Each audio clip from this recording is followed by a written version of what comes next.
Welcome to today's historical deep dive into a man who redrew the map of Europe with audacity and ambition, only to see his empire crumble under the weight of his own ego.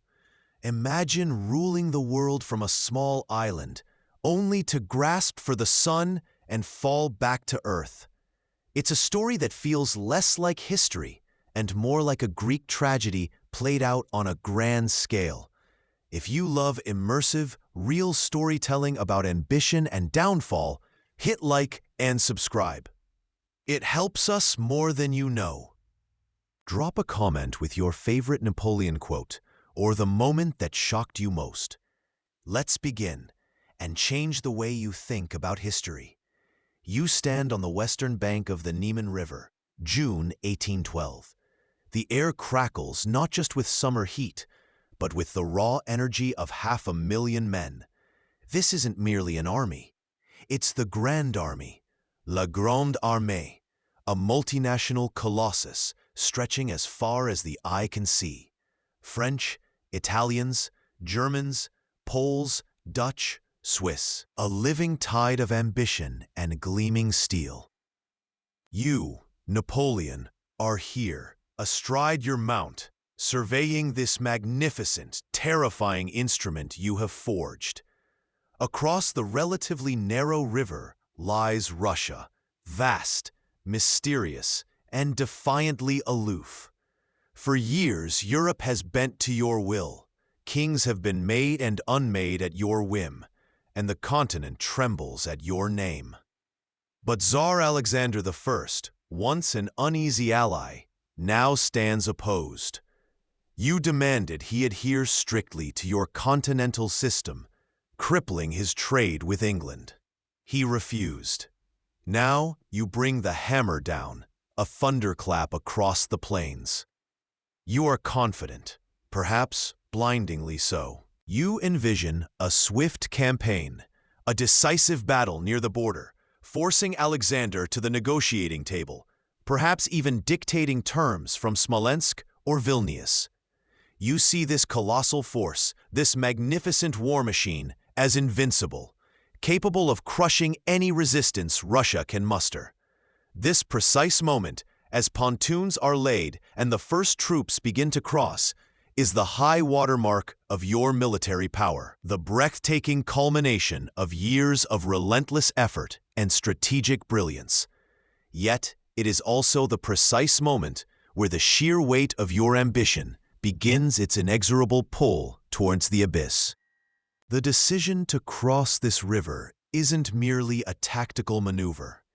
It's a step into a geographical and political unknown, a gamble on a scale never before attempted by man, a true test of whether even your formidable will can conquer distance, climate, and the stubborn refusal of a nation to fight on your terms.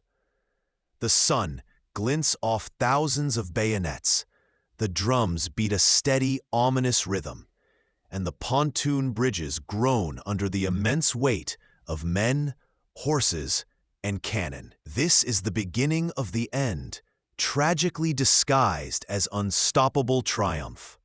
The sheer scale of the undertaking speaks volumes about the mind that conceived it. When your goals exceed the fundamental limits of your resources, even when those resources seem infinite to the casual observer, you are courting disaster. This invasion represents the point where Napoleon's reach finally, catastrophically, exceeded his grasp.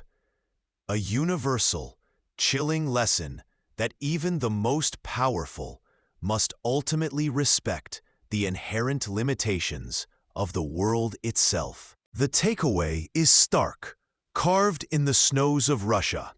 Unchecked ambition, however brilliantly conceived and executed up to this point, can lead to utter ruin if it fails to acknowledge the fundamental, unforgiving realities of geography, logistics, and human endurance. Was this brilliance or ultimate devastating hubris? The river flows, indifferent, carrying the future towards disaster. Days turn into weeks. You push deeper into the vast, indifferent plains of Russia. The air hangs thick with dust and the oppressive heat of high summer. The swift, decisive battle you envisioned, the grand, crushing blow that would force a surrender, never materializes. Instead, the Russian armies, led by Barclay de Tolly and later Bagration, are phantoms, constantly evading your grasp, retreating further into the interior, drawing your Grande Armée away from its lengthening supply lines. This isn't glorious conquest. It's an agonizing, grinding slog across a seemingly endless landscape. Soldiers, once vibrant with the spirit of victory, stumble.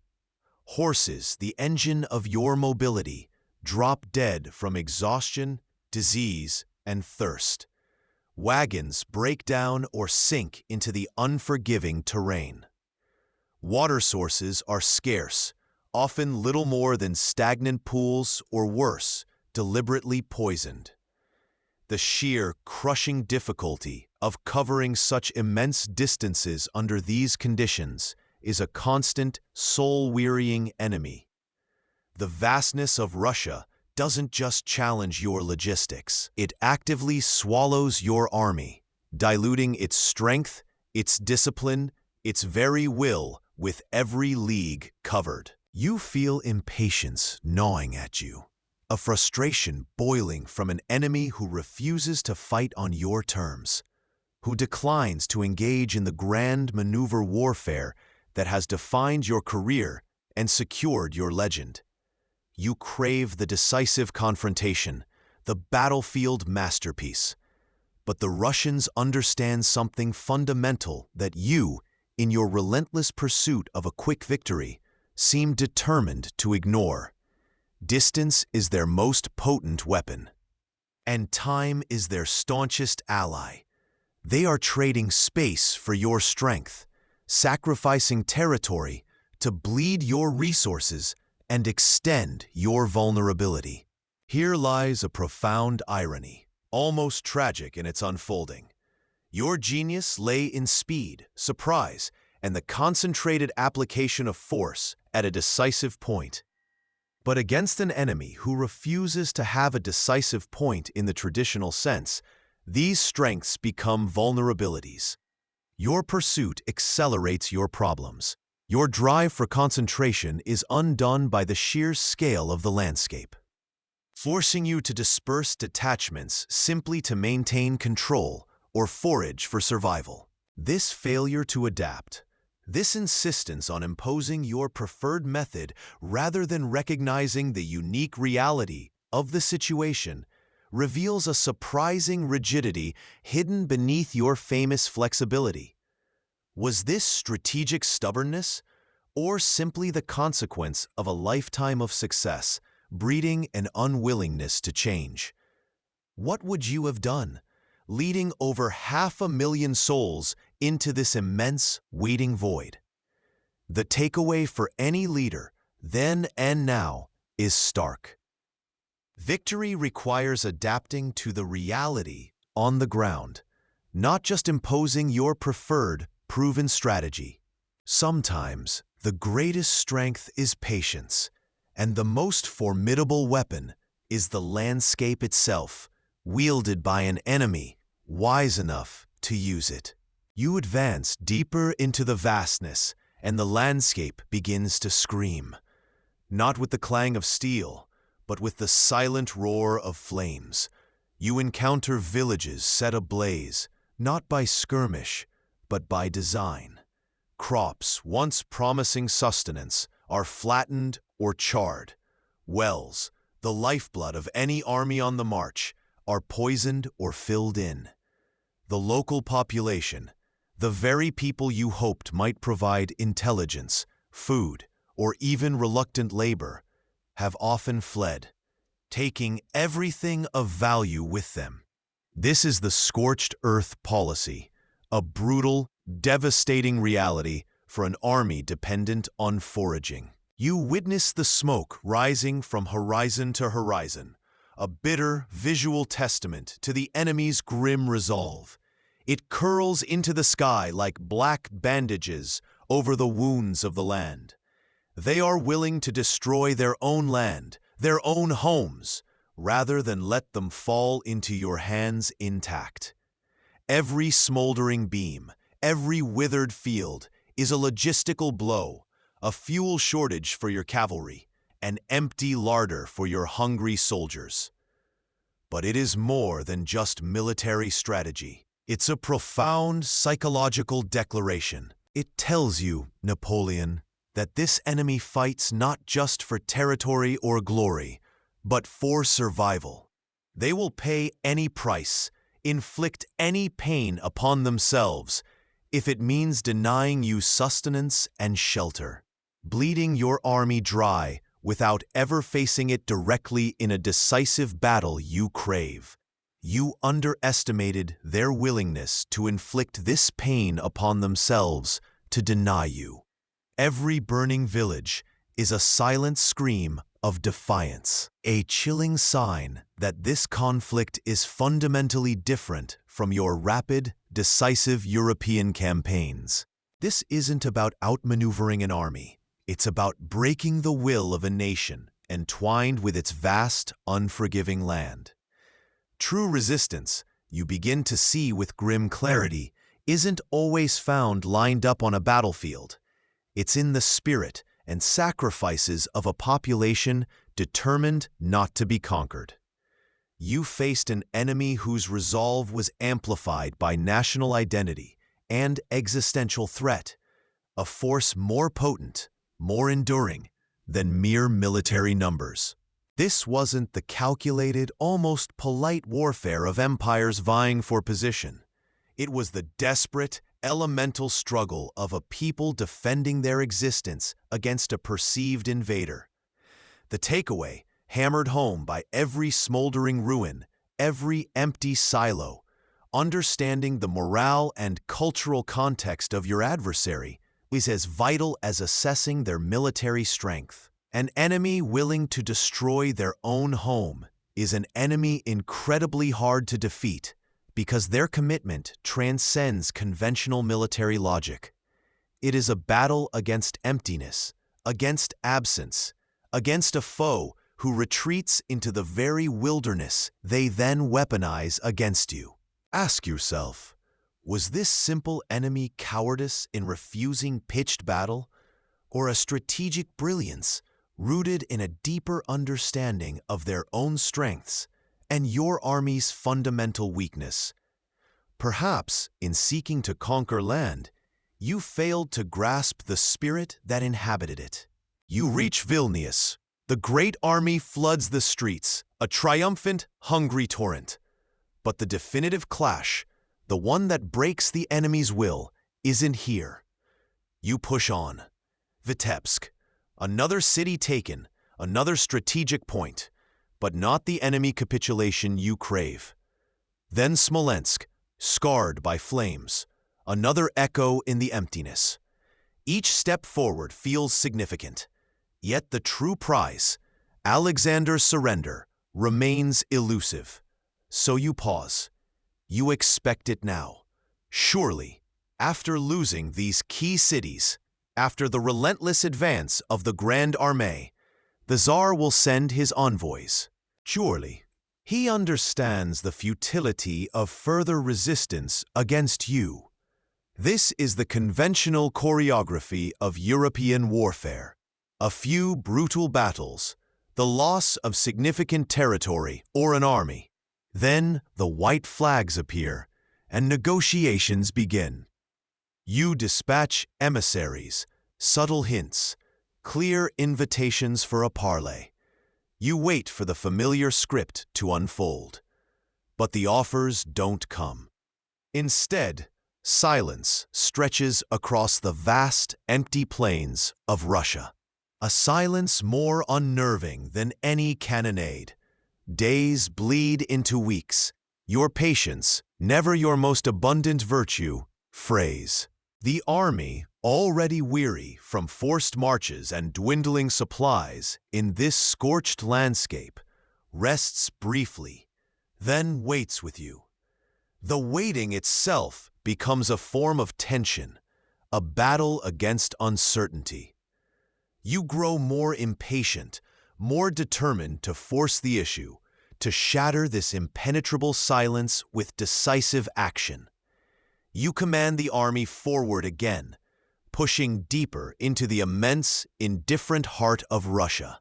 This delay, this strategic pause spent waiting for a communication that will never arrive, is not merely a pause. It is a critical, fatal error, because it reflects a fundamental misunderstanding of your opponent's position, his resolve, and the nature of the war he is willing to fight. You project your own assumptions onto Alexander, that he would act like any other conventional European monarch, prioritizing the preservation of his cities, his palaces, his standing army above all else. That he would calculate the cost of war purely in material terms, just as you might. But Alexander, influenced by fiercely nationalistic advisors, perhaps even swayed by a growing sense of divine mission to repel the Antichrist invader, sees this war differently. He is prepared to trade space for time, to sacrifice cities, to let the land itself become his ally. He is fighting a war of attrition, of endurance, not a conventional duel for territory. The irony is brutal. Napoleon, the master manipulator of European courts and calculators of power, completely failed to read the deeper, more elemental currents of Russian resistance and Alexander's unique, almost mystical resolve. The crucial takeaway, often learned too late in history, is stark. Never assume your adversary will act according to your logic, bound by your values or your definition of rational self-interest. Understand their motivations, their fears, and their priorities, especially if they seem alien or irrational to you. What would you have done, standing in his boots, when the expected surrender never came, and only silence answered your calls for peace? The road to Smolensk is not paved with glory, but with exhaustion and hunger. By the time your Grand Army approaches this ancient city, it is a shadow of the magnificent force that crossed the Neman just weeks ago. You look out at the columns, once vibrant with 500,000 souls, now visibly thinned, their uniforms ragged, their faces gaunt. This depletion isn't the result of pitched battles. No, the enemy you see is far more insidious. It's the relentless march itself, the brutal arithmetic of distance compounded by disease, starvation, and the quiet heartbreak of desertion. Your revolutionary supply train, a logistical marvel intended to feed and arm this vast host, is already collapsing under its own ambition. It cannot keep pace with the furious speed of the advance. The fertile lands you expected to provision your troops are either already stripped bare by the retreating Russians, or simply too vast and impoverished to sustain 500,000 men and their thousands of horses. Foraging turns into desperate, often futile scavenging.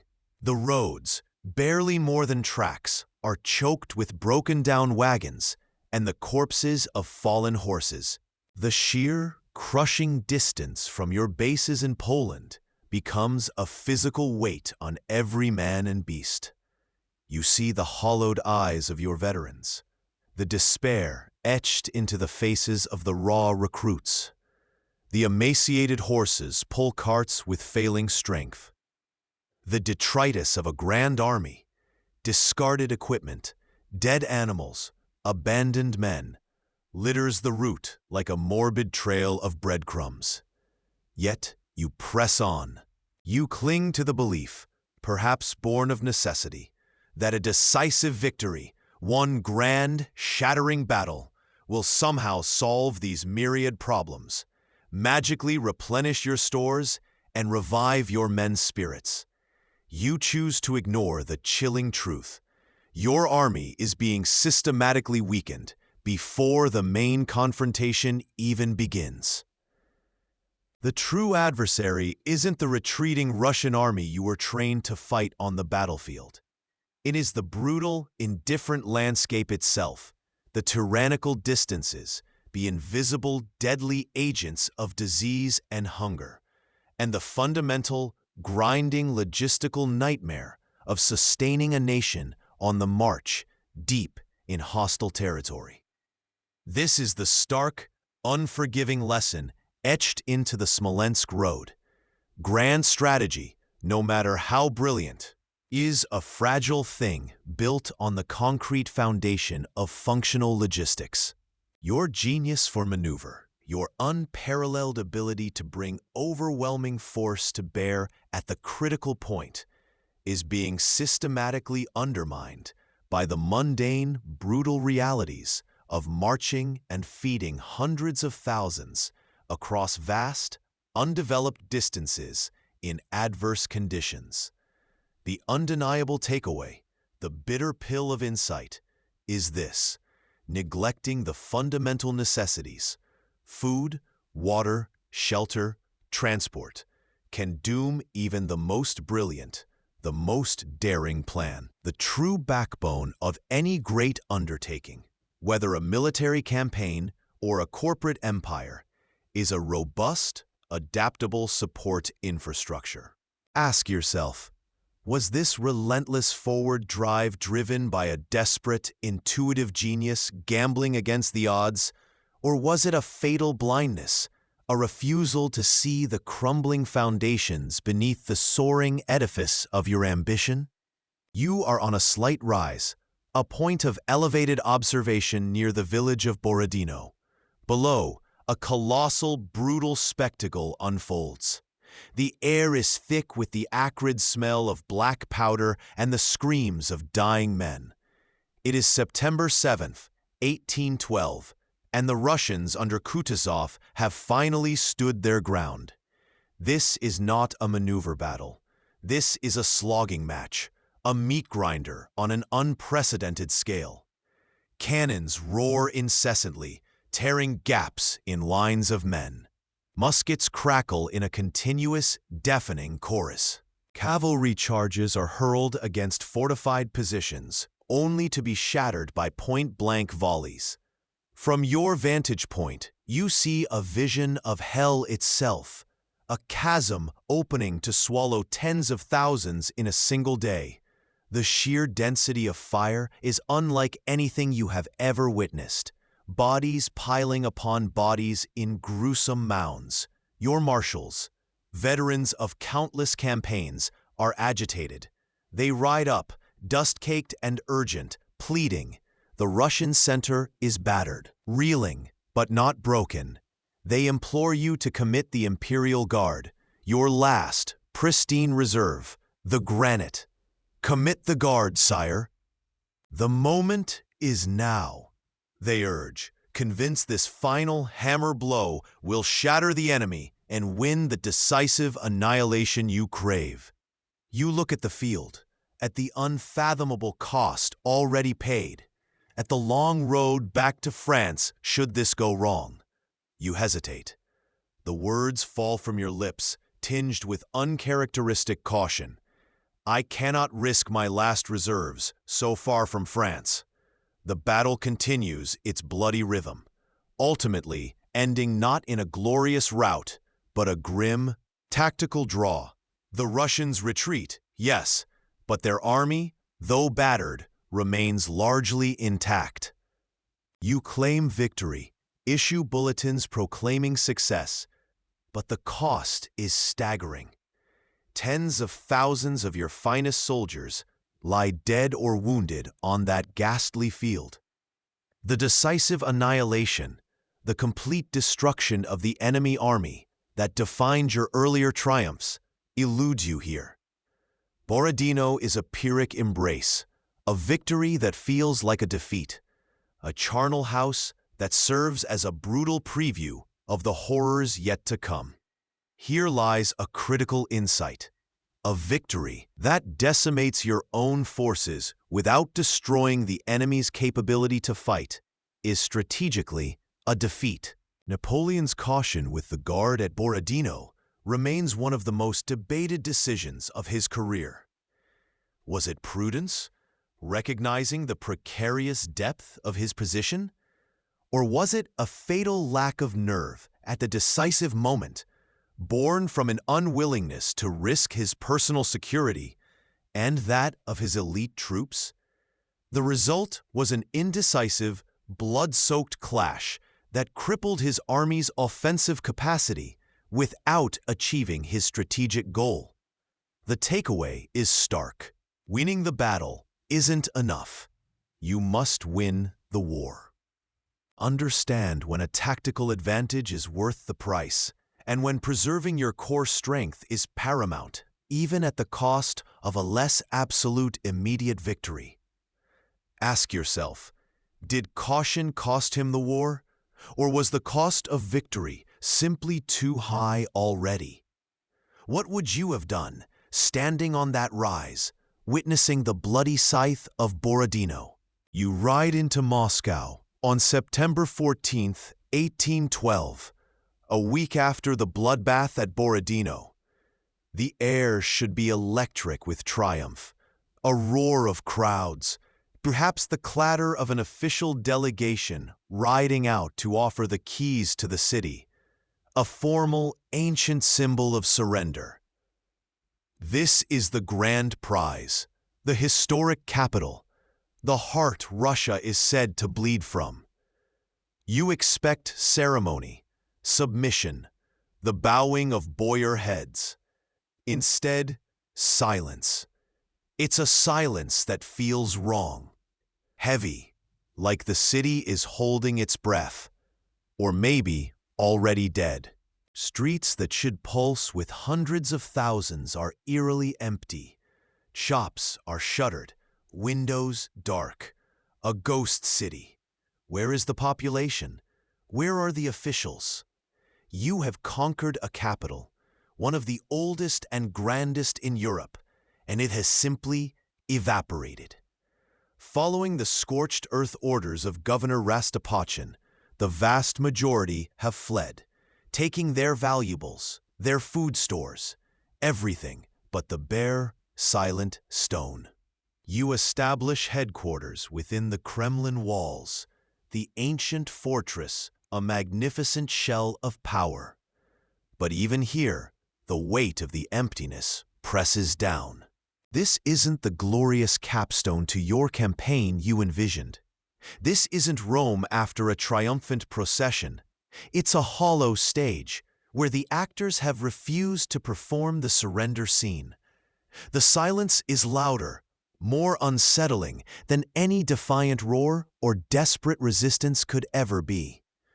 You have seized a symbol, a name on a map, a landmark of immense historical weight. You hold the physical space of Moscow. But the true enemy, the government, the army, the indomitable, infuriating will of the Russian people, remains elusive, defiant, refusing to engage on your terms.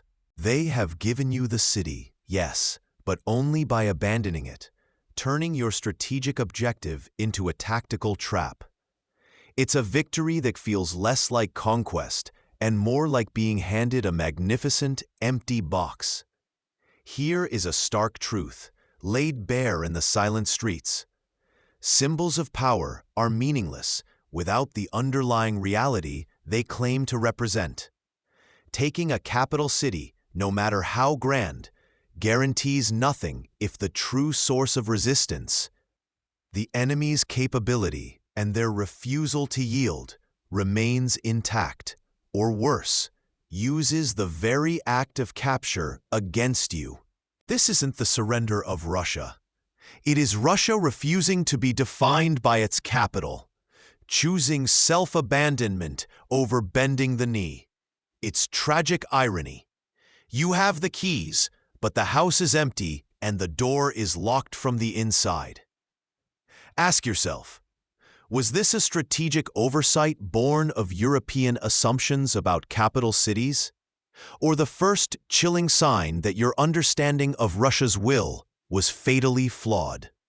What would you have done, standing in his boots, realizing the silence meant defiance, not defeat? You have taken the city, yes, but perhaps, just perhaps, the city has already taken something far more valuable from you: the clear path to victory. You enter Moscow, a city vast but eerily quiet, a capital seemingly abandoned before your conquering steps.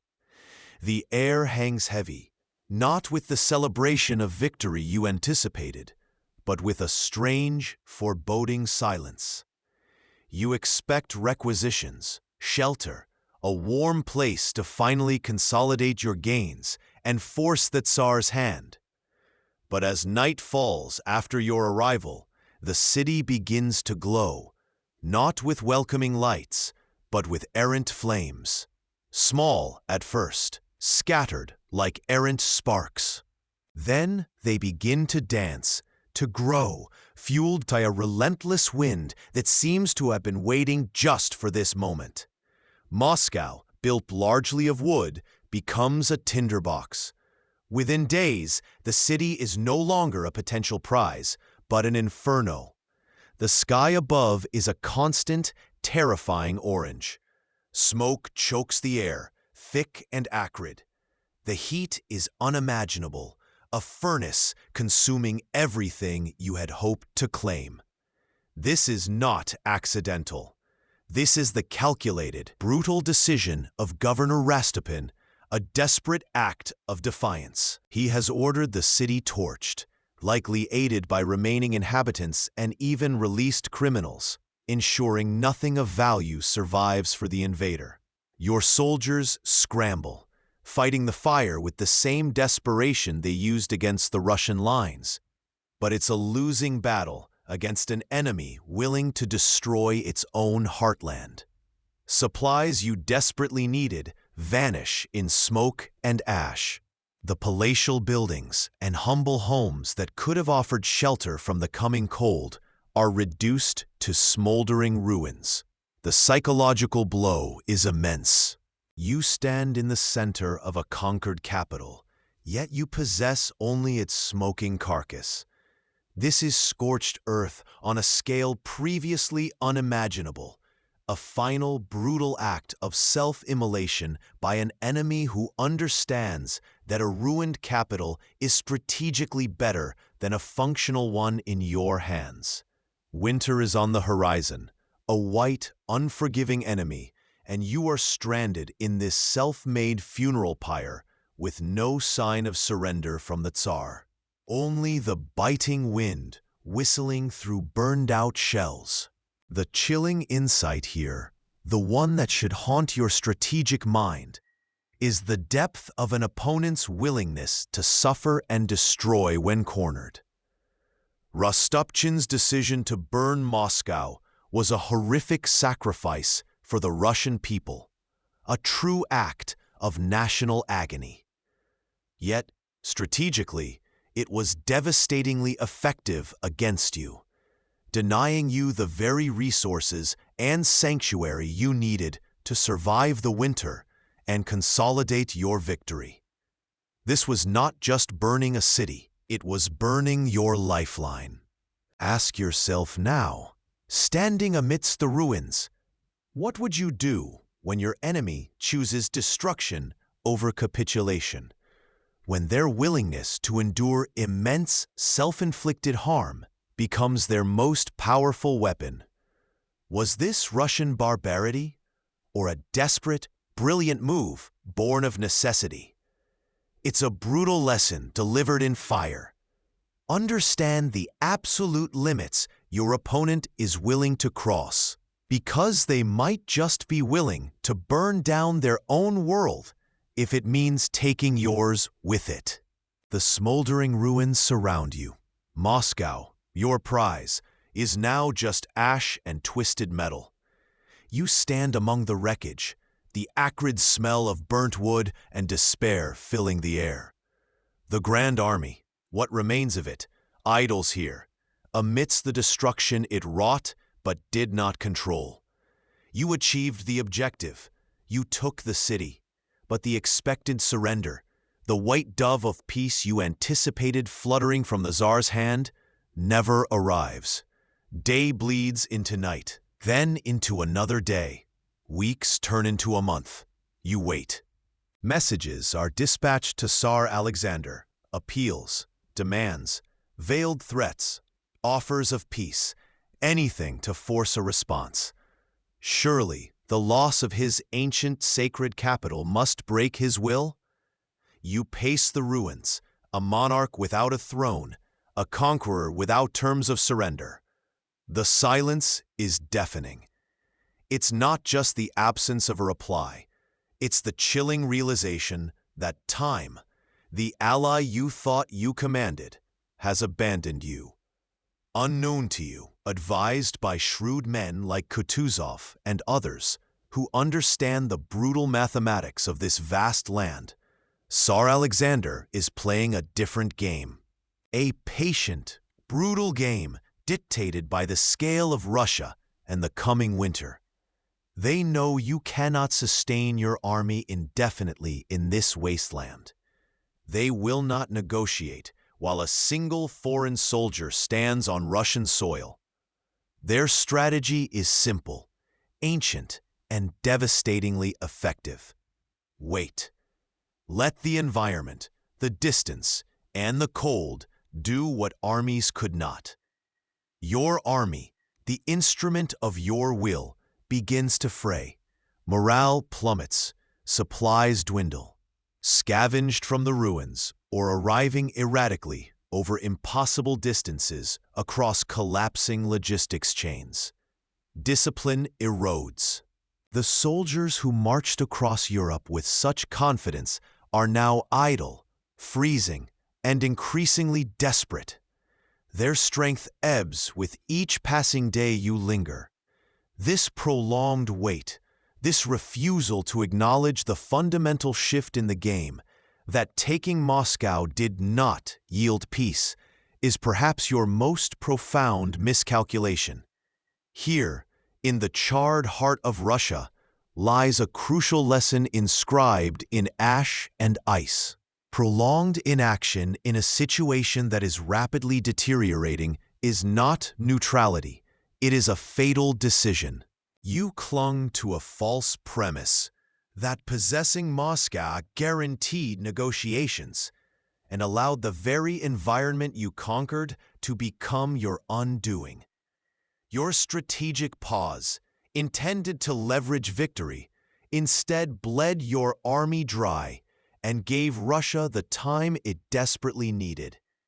Many strategists might have retreated immediately upon realizing the city's capture yielded no diplomatic gain, preserving the army's strength. Your choice to wait was fueled by a deep-seated belief in your ability to impose your will through shock and intimidation. A belief honed by decades of victories, and perhaps a desperate hope that Alexander, whom you had once charmed at Tilsit into an alliance, would eventually yield to the pressure. It reveals a fascinating blend of strategic calculation and personal pride. A man accustomed to dictating terms, struggling, perhaps unconsciously, to accept they would not be offered here. Ask yourself, was this wait a desperate gamble based on past successes or a catastrophic failure to adapt to a fundamentally different kind of war against an enemy who would rather burn his sacred capital than parley? What would you have done, standing in his boots, recognizing the silence from Petersburg was not hesitation, but defiance? The silence stretches, cold and empty, a premonition of the long, terrible road that lies ahead. The air in occupied Moscow is thin, carrying the acrid smell of smoke and the silence of a population that largely fled. You are here, you, Napoleon, stand in the heart of a conquered city, yet victory feels strangely hollow. Your army, the Grande Armée, bled white at Borodino, occupies the ruins, scavenging for supplies as the days shorten. This isn't the triumphal entry you envisioned. It's a holding pattern. For a solid month, you wait. You send emissaries, expecting the Tsar to bow, to sue for peace from his ancient capital. You cling to the hope of a diplomatic solution, a grand treaty signed in the Kremlin, solidifying your power, cementing your dominion over the continent. But the messengers return with silence, or worse, with the Tsar's defiant refusal to negotiate. This pause, this month of inaction born of political delusion, becomes a slow, agonizing bleed for your army. While you wait in the cold heart of Moscow, the Russian forces under Kutuzov do not wait. They regroup, resupply, reinforced by the unforgiving landscape and the deepening chill. The autumn colors fade to a stark, icy landscape earlier than anyone anticipated.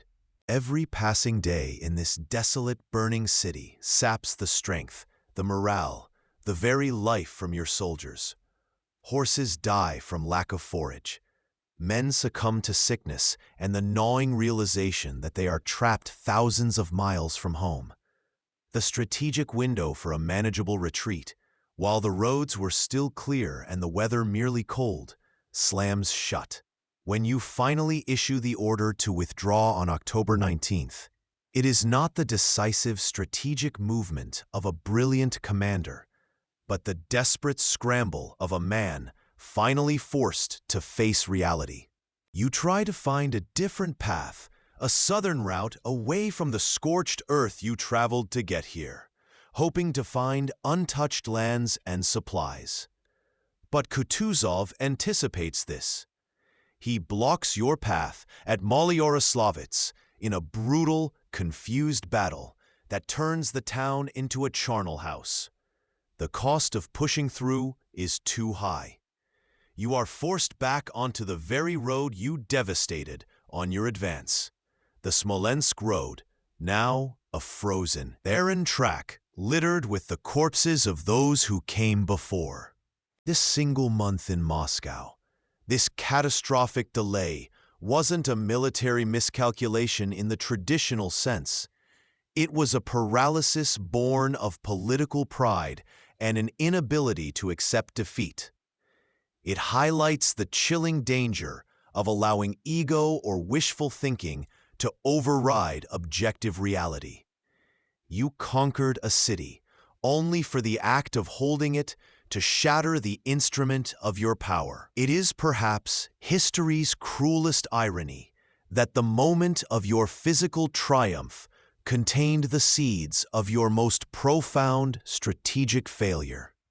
Ask yourself, was this the brilliant strategist calculating possibilities, or the emperor so convinced of his own destiny he couldn't see the trap closing? What would you have done, standing in his boots, with a conquered city crumbling around you and the silence of your enemy ringing louder than any cannon? The takeaway is stark. In leadership, knowing when to cut your losses and execute a difficult retreat is often more crucial than knowing how to advance. Procrastination, in the face of necessity, is a deadly habit, and in Moscow, that habit cost you everything. The retreat, a strategic withdrawal meant to preserve the core of the Grand Army, instead becomes an epic of unimaginable suffering. You ride east, away from the ashes of Moscow, expecting hardship, but not the apocalypse that unfolds. The air itself turns into a weapon. The infamous Russian winter descends not gradually, but with a brutal, punishing force.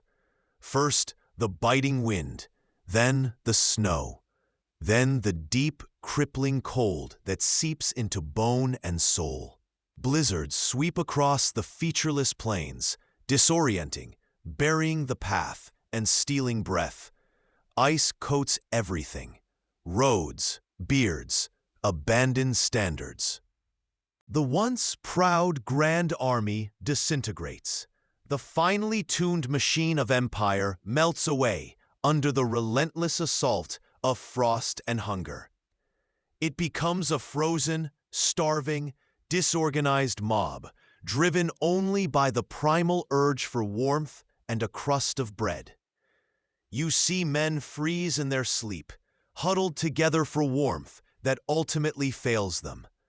They stumble and fall into the snow, too weak, too cold, too utterly broken to rise again.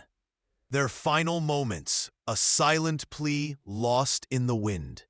Discipline, the very foundation of your power, evaporates like mist in the sun. The thin veneer of civilization cracks and shatters under the immense, constant pressure of gnawing hunger and the inescapable, pervasive cold. Weapons become burdens, discarded alongside priceless regimental standards, the symbols of glory, now just dead weight. Packs, once filled with plunder or necessary supplies, are abandoned. The roads are littered with the wreckage of your ambition.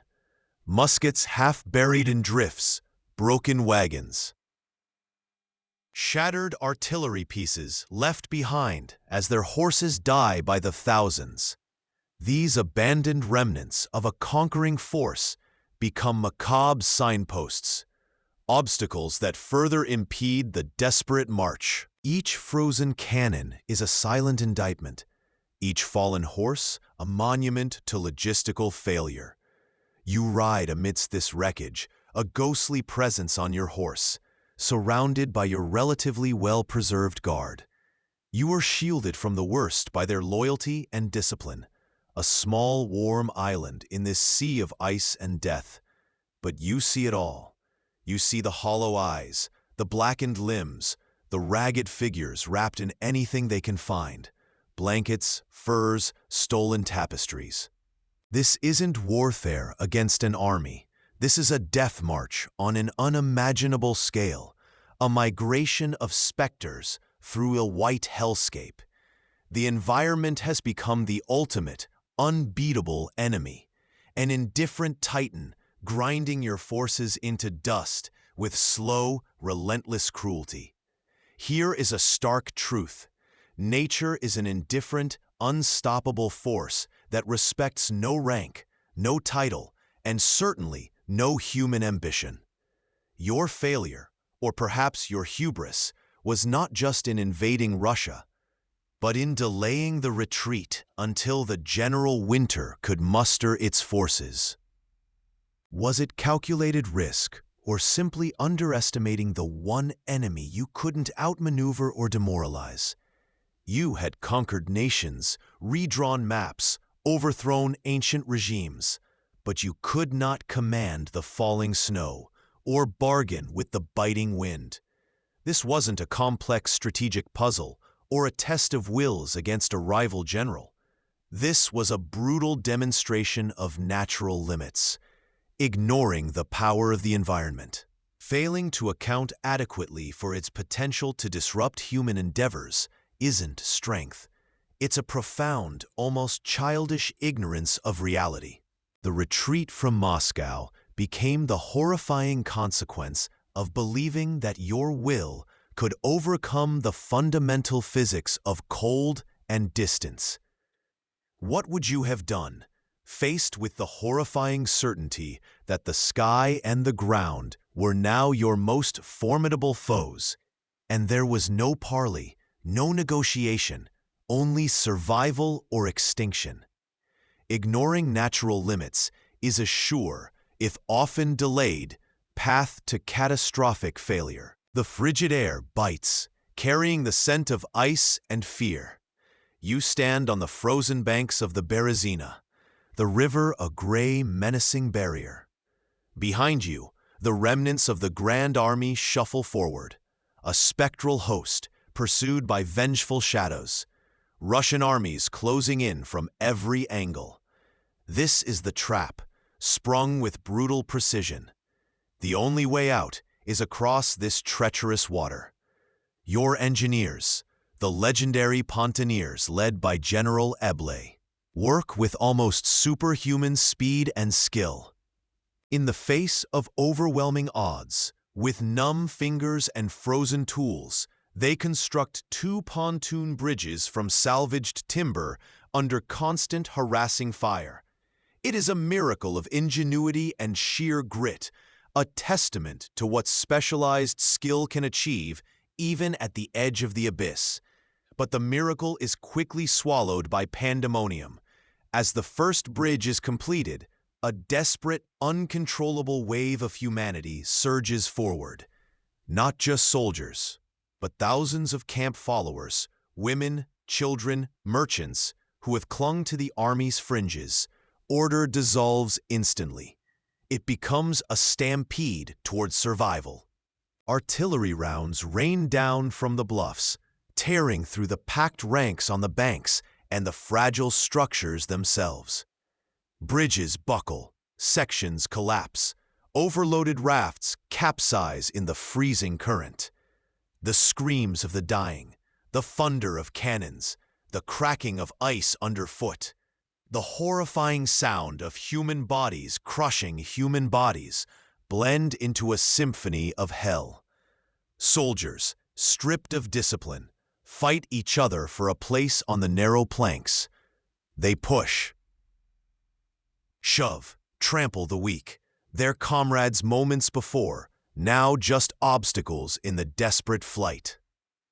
Thousands fall into the icy water, their final cries swallowed by the river that becomes a vast, watery grave. You are there, a figure of grim determination amidst the chaos, directing efforts, urging men across, displaying the courage that has defined you. But even you, the architect of empires, are powerless to stop this slaughter, this raw, terrifying display of survival of the fittest. The carefully constructed order of your army disintegrates into primal panic. Those who make it to the other side are phantoms themselves, starving, frostbitten, haunted by the horrors they have witnessed and often perpetrated, but momentarily safe from the immediate pursuit. It is a bitter victory, a survival bought at an unimaginable cost, a ghastly, unforgettable monument to the brutal price of ambition when it outruns reality. The Berezina is not just a river crossing. It is where the soul of an army, perhaps even an era, was submerged.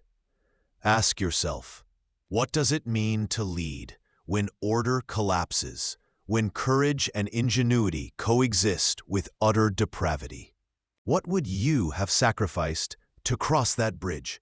This moment reveals the core paradox of crisis, the heights of human capability alongside the depths of human desperation. It shows that true leadership isn't just about commanding armies, but about navigating the terrifying, unpredictable storm of human nature itself when the carefully built structures of civilization begin to crumble. It was a testament to your engineers' brilliance, yes, but also to the chilling reality that even your genius could not override the basic instinct for survival when faced with the gates of hell. The bones of the Grande Armée litter the endless white. What was once a magnificent, invincible force is now a staggering procession of ghosts and specters, ragged remnants stumbling westward through a world sculpted by frost and gnawed by hunger. The cold is an enemy more relentless than any Cossack cavalry, stripping away flesh and spirit with brutal efficiency. You watch them, the hollow eyes, the frozen limbs, the silent despair that hangs thicker than any blizzard. This is the price of unchecked ambition, paid in the coin of human suffering. And here, at the Polish town of Smorgoni, on December 5th, 1812, you make the choice that will forever scar your legacy. Surrounded by the wreckage of your masterpiece, you gather your marshals. The message is stark, framed in the language of necessity.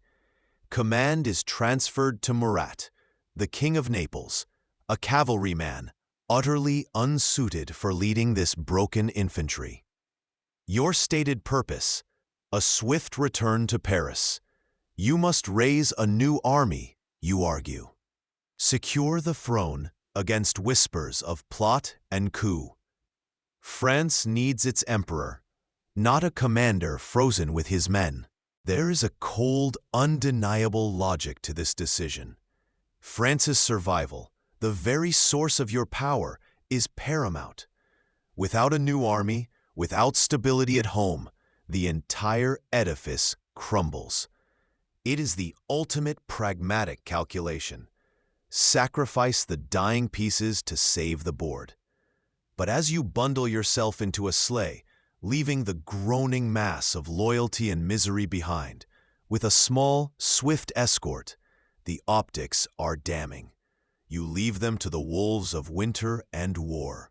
Men who marched to the edge of the world for your glory, now abandoned in their darkest hour. It is the image of the captain leaving the sinking ship, not to fetch help, but to ensure his own survival and prepare for the next voyage. This moment reveals the true calculus at the heart of your reign. Power is the sun around which all else orbits. The lives of soldiers, while valuable assets in victory, become expendable digits in the ledger of defeat. When the preservation of the core, your authority, your throne is on the line. While strategically justifiable to some, this act of departure inflicted a wound on the moral fabric of the empire that would never fully heal. It solidified the growing suspicion that for all the talk of France and destiny, the ultimate priority was always Napoleon. It's a brutal insight into the isolating nature of absolute power, where even the bonds forged in shared hardship can be severed on the altar of self-preservation. Consider this pivotal moment. Is it the height of strategic realism, acknowledging that the tool, the army, is broken beyond immediate repair, and the craftsman, you, must secure his workshop? Or is it the ultimate betrayal, the cold abandonment of men who gave everything? It's a question that haunts the study of your character. Leaders are tested not just in triumph, but in catastrophic failure. How you navigate retreat, how you treat those who suffered for your cause when that cause collapses, often speaks louder than any victory parade. And leaving the field, even to fight another day, carries a moral weight that no strategic gain can entirely offset. The sleigh carries you eastward, a ghost fleeing the scene of a catastrophe. You arrive back in Paris with astonishing speed, outpacing the grim news, a solitary specter emerging from the endless white shroud of the Russian snows, while the Grande Armée, or what little is left, still struggles hundreds of miles behind. The journey is a blur of frozen landscapes and chilling silence, a stark contrast to the thunder of cannons you left behind. Your first and most crucial act isn't mourning or even strategizing in the conventional sense. It's writing. You publish the 29th Bulletin of the Grande Armée. This document is not a battlefield report. It is a work of high political theater, a desperate act of narrative control. The bulletin begins, almost innocuously, with accounts of previous victories, a nostalgic look back at triumphs now buried under drifts of ice and corpses. But then, the tone shifts dramatically, violently, like a sudden blizzard. The description of the army's destruction focuses almost exclusively on the weather.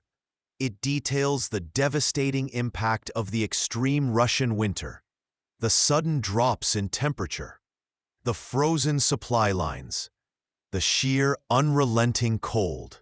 This weapon, nature itself, is presented as the primary architect of the defeat.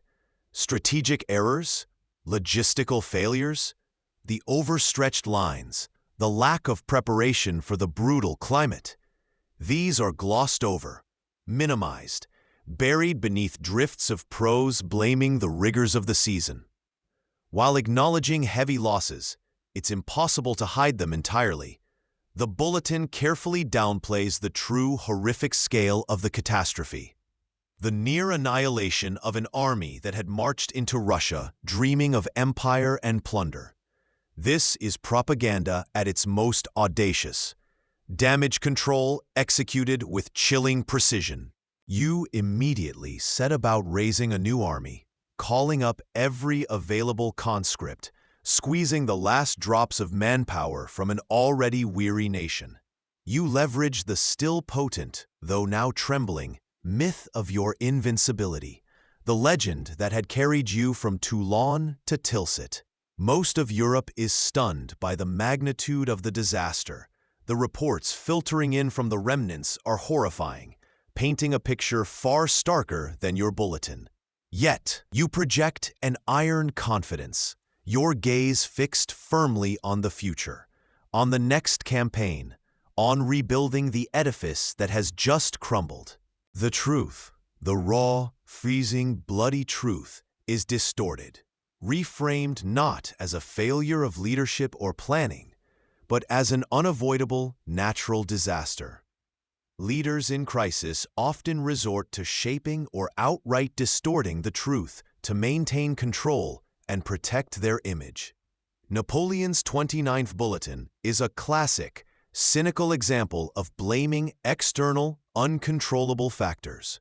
The weather, the merciless Russian winter, for what were fundamentally internal failures.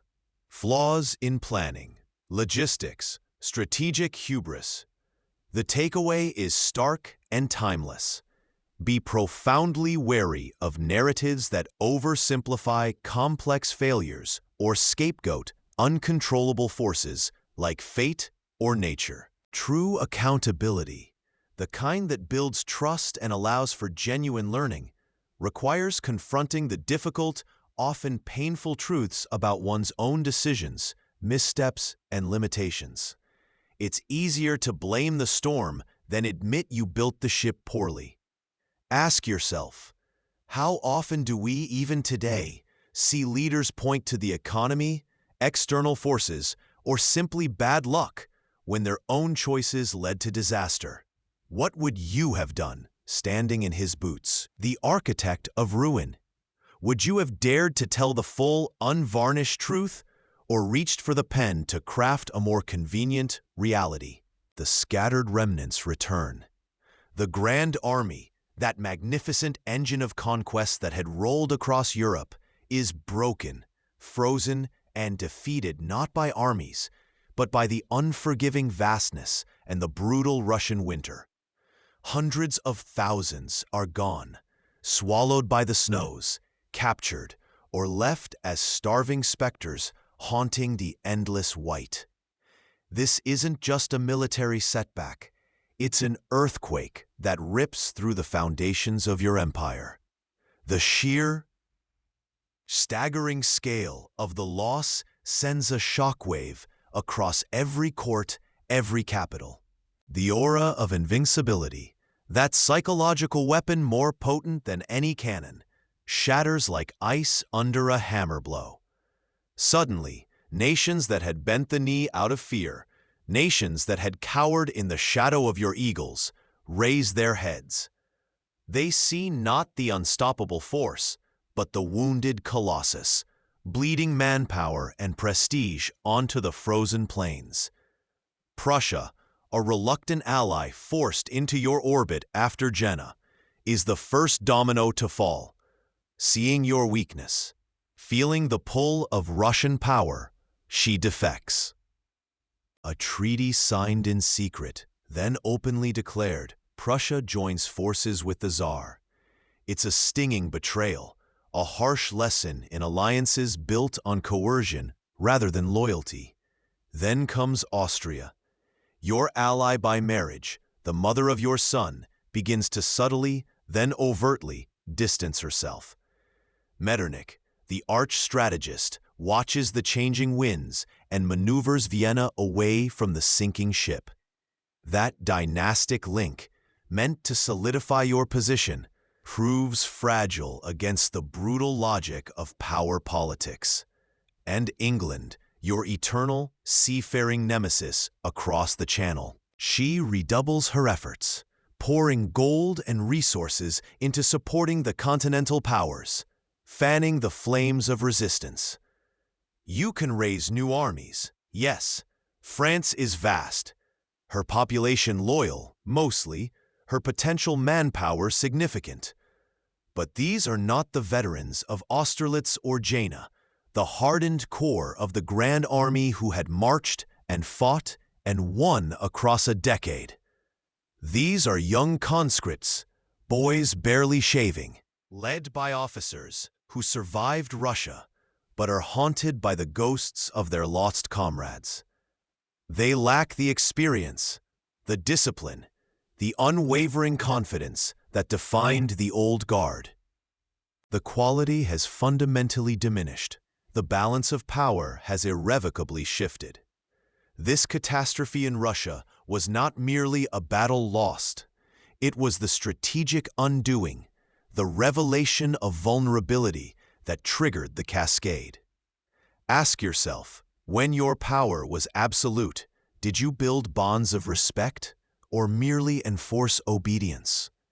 The answer is clear now, as the former allies turn and the old enemies circle, smelling blood in the water. The path towards the final reckoning is now open, unavoidable. You fight brilliantly in 1813 and 1814. The emperor, cornered, shows flashes of the old genius, a desperate, dazzling defiance against an overwhelming tide. But you face not armies now, but nations, not skirmishes, but crusades aimed at your downfall. The campaigns are defensive, fought on German, then French soil, a bitter reversal after years of projecting power across the continent. You maneuver, you strike, you win individual battles. Montmirail, Champaubert, but against an ever-tightening noose. Your resources are diminished, your veterans depleted by the icy winds of Russia, your allies turned enemies. It is the endgame, played out with skill, yes, but with the exhaustion of a warrior who knows, deep down, the sun is setting. The impossible odds eventually prevail. You are forced to abdicate the throne you forged through fire and blood slipping from your grasp. Exiled to the small island of Elba, a kingdom that feels more like a gilded cage, you watch the world you shaped begin to reshape itself without you. But the ghost of ambition is a restless spirit. It whispers of injustice, of lost glory, of a people who surely long for your return. The loyalty of some still burns bright. And so, you embark on perhaps your most audacious gamble, the 100 Days. A brief, spectacular return from exile, traversing France, as battalions sent to stop you rally to your banner instead. It is a testament to your charisma, a last, improbable roll of the dice that momentarily resurrects the empire. Yet this resurrection is fleeting, built on hope and desperation, not the solid foundations of power you once commanded. The world reacts with unified resolve. The final act unfolds on a muddy field in Belgium. Waterloo, a battle of brutal attrition, of missed opportunities, of stubborn defense and a relentless enemy.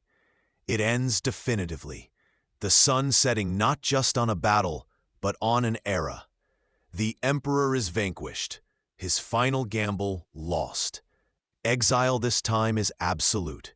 St. Helena, a remote volcanic rock in the South Atlantic, a prison from which there is no return. Here, the battles move inward and onto paper. You spend your days dictating your memoirs, not just recounting history, but actively crafting your legend, shaping the narrative for posterity. You refight battles on paper, dissecting decisions, questioning strategies, still wrestling with the limits encountered, the moments where fate, or perhaps your own flaws, intervened. The Russian campaign stands as the undeniable turning point, the vast, frozen canvas where the graph of your ascent peaked and began its steep, irreversible decline. It wasn't just a defeat. It was a monument to the destructive potential of ambition when it loses touch with reality. When the goal becomes more important than the lives and resources required to achieve it. The strategic patterns that brought you victory in Europe, rapid advances, decisive battles, proved fatally inappropriate for Russia's immense scale and harsh environment. Your inability to recognize this fundamental difference, to adapt your methods, was a prison of your own past success. The takeaway is stark. Self-awareness is not a weakness. It is crucial for adaptation. Leaders must constantly evaluate whether their tried-and-true methods are still appropriate for the current challenge, or risk becoming prisoners of their own patterns, marching headlong into ruin. Ask yourself, when does confidence become blind obstinacy?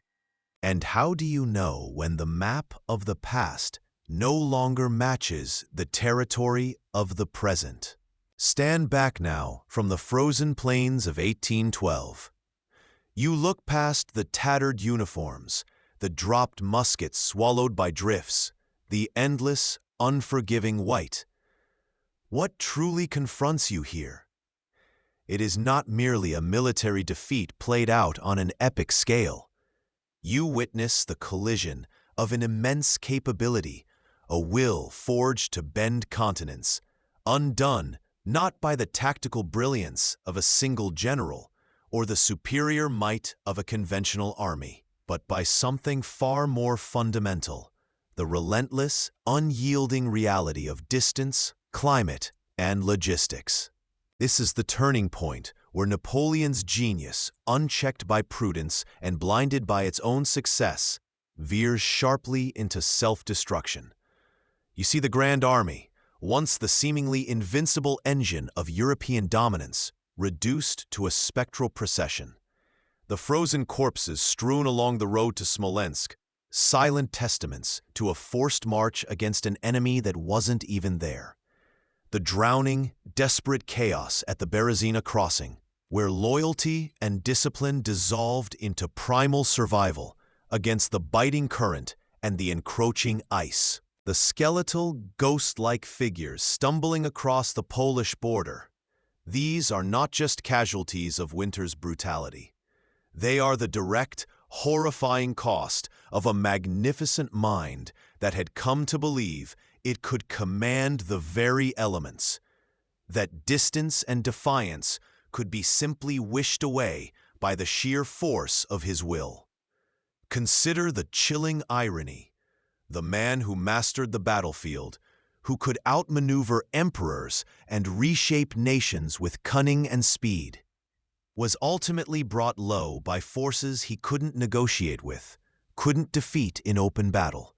The sheer brute facts of geography and temperature. He marched into the vastness with a plan honed for European campaigns, expecting decisive battles and swift victories. He found instead an enemy that retreated, that burned its own cities, that used the land itself as a weapon, aided by a winter of unprecedented ferocity.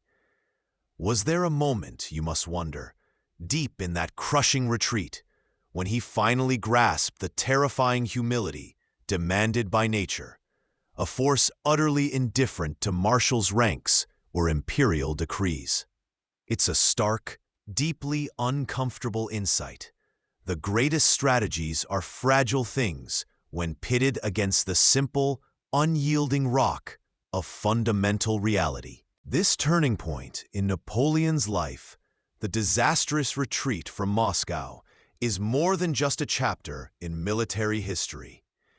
It's a timeless, chilling lesson etched in ice and bone. It forces us to ask profound questions. Where does ambition cross the invisible line and become blindness? When does supreme confidence morph into dangerous, catastrophic hubris? At what point does the relentless, single-minded pursuit of a grand goal cease to justify the unimaginable cost in human lives and suffering? Does history, in its own cyclical, painful way, repeat itself? Look around the world today. Are there leaders driven by similar desires for power, control, or dominance, who similarly ignore the logistical realities, the environmental limits, or perhaps most dangerously, the fierce, unpredictable will of those they seek to dominate? The echoes of 1812 are not merely historical footnotes confined to textbooks. They are vivid, urgent warnings. They remind us that even the most brilliant strategies shatter against the fundamental nature of the world when pursued without restraint, without wisdom, and critically, without self-awareness. The dust of the Grande Armée, scattered across the Russian steppes and swallowed by the snow, whispers a truth as relevant today as it was 2 centuries ago. That the greatest empires, the most enduring legacies, are not built on defying fundamental limits, but on understanding, respecting, and working within them. The snow, in the end, was the ultimate unconquerable general. This is where the grand narrative falters, choked by ice and the sheer weight of loss. Stepping back from the specific horrors of that retreat, from the frozen faces and broken dreams, you are left with a single, resonant lesson. It wasn't just the cold that broke him, nor only the vastness of Russia. It was the terrifying momentum of an ambition that could not conceive of limits, that believed its own power could override the very laws of nature and logistics. The cost, in the end, was beyond measure, not just for the soldiers left behind, but for the emperor himself. His aura of invincibility shattered, his strategic genius exposed as fatally flawed when divorced from prudence. The wisdom we gain from this is harsh but vital.